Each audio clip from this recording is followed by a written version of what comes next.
It's over. The 52 years in Mankato, done. Vikings have broken training camp 2017, off to Buffalo where they play on Thursday night, and then back to Winter Park for the final year in Eden Prairie. My name's Sam Ekstrom. This is Arif Hasan. This is Luke Inman. All these Warriors have been here the entire camp. Good job, guys. First of all, pat on the back for you, pat on the back for you, pat on the back for me, I suppose. Arif, now that it's all under our belt, do you have any big picture, 30,000-foot lens takeaways that you can portray to our audience? I mean, it's kind of tough, right? Because they're playing against each other. What's good for one team is not good for the other team. But I think overall, if we trust the defense to be good or better, and I think we can. I think there's some pretty good signs for the offense. We saw some moments of explosive playmaking. I think not enough to say that we're confident that they're going to continue to do it into the season, but something that is clearly now in their arsenal. Something I'm looking forward to. But I think the thing that gets me the most is that the offensive line's run blocking has just been phenomenal throughout camp. I think Mike Remmers and Joe Berger and Pat Elflin or even Nick Easton's been doing a pretty good job too, whoever wins that spot. They've been doing a really good job creating lanes for Dalvin Cook and Jared McKinnon and, Latavius Murray today, I guess. And I think that, given that the Vikings had a league worst running game in the NFL last year, this is going to be a substantial improvement to allow us to get into, third and manageable situations. Luke, would it be a hot take to say that if anybody struggled who maybe you didn't expect to struggle, the cornerbacks had some tough moments in this camp? Yeah, it's funny. We talked about that quite a few times, that Xavier Rhodes specifically seems to be a guy that doesn't make those plays in practice, but once he gets out in the game, he's able to use that physicality a little bit more.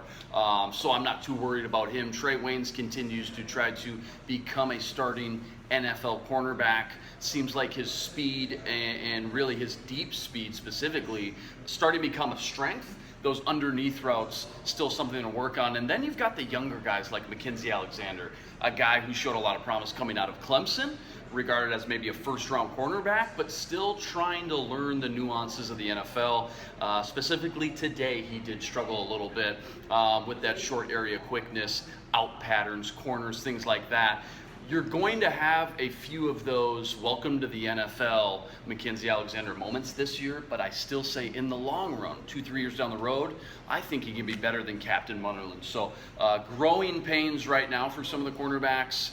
It's okay. I think Mike Zimmer will have them ready to go by week one. Speaking of pains, the injury report today, we've got Latavius Murray. He was a little bit limited, probably not going to play against Buffalo. He said he doesn't want to rush anything. That makes sense. Riley Reif, still pretty limited as well. And Laquan Treadwell, who participated in walkthrough most of the week, has not been practicing. He was on the rehab field, and I doubt we'll see him in Buffalo either. So some key injuries going on. Any of those nagging at you, Arif, above the others? Yeah, well, I'm obviously a little bit worried about Riley Reif. He's supposed to be the starting left tackle. Rashad Hill, in his place, has looked pretty good for a backup tackle, but I don't know if you could say, this is a guy I'm going to trust for 16 games. I still think that the Vikings overall have come away from this training camp with actually very few injuries and very few serious injuries relative to the rest of the league or relative to previous training camps. So I'll say it's largely a positive. The way that they're handling or treating those three injuries makes me think that they're not that serious, that by week one of the regular season, we'll see all three of those players ready to suit up. I would agree with that. Shameless plug is ZoneCoverage.com. Great story from our very own Luke Inman, who unearthed the anecdote of how Terrell Sinquefield transitioned to cornerback. Why don't you tell us about it? Well, I'll give you the quick elevator speech, but I'll let you check most of it out and the interview on ZoneCoverage.com. But Sinquefield, a former receiver, known for his blazing 40 time with a 4.19 40-yard dash. Things weren't looking great for him as a receiver and the longevity of that in the NFL, but he was able to run into defensive coordinator, defensive back coach Jerry Gray at a grocery store. Figure that one out, right?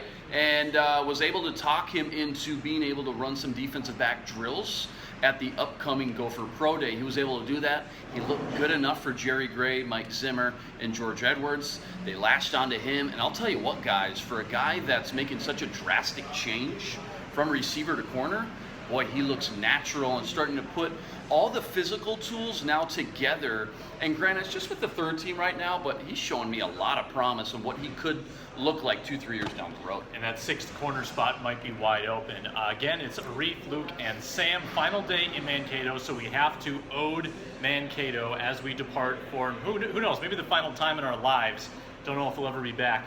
Arif, Mankato memory, anecdote, anything that you're going to remember from this godforsaken place. I mean, aside from always passing by the giant candy store near Jordan, I'm always going to remember that. And trying to navigate the speed traps in St. Peter. There's a couple of things that kind of stick out to me as like pretty specific memories. I think the one that stands out to me the most has to be when that scissor lift ran right into the fence. We got some pretty cool pictures. I don't know, maybe I can unearth some of those pictures of me just standing next to this hole in the fence trying to figure out what's going on. That was pretty amusing. I know that kid, who was driving the scissor lift maybe didn't think so. It wasn't his fault, axle broke. But it was a pretty good moment in camp. It kind of distracted us, broke us out of our doldrums a couple of years ago. So that's going to stick with me.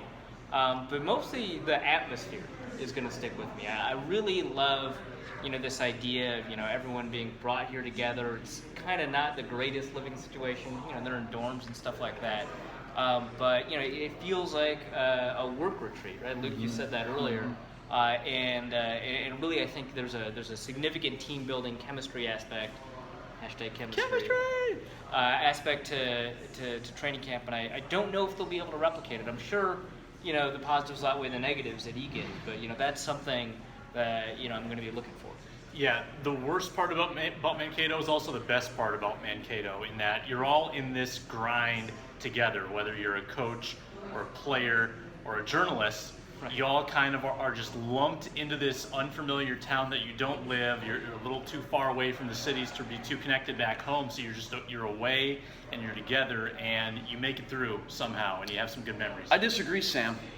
The best and worst part about Mankato, 2 words: Ribfest.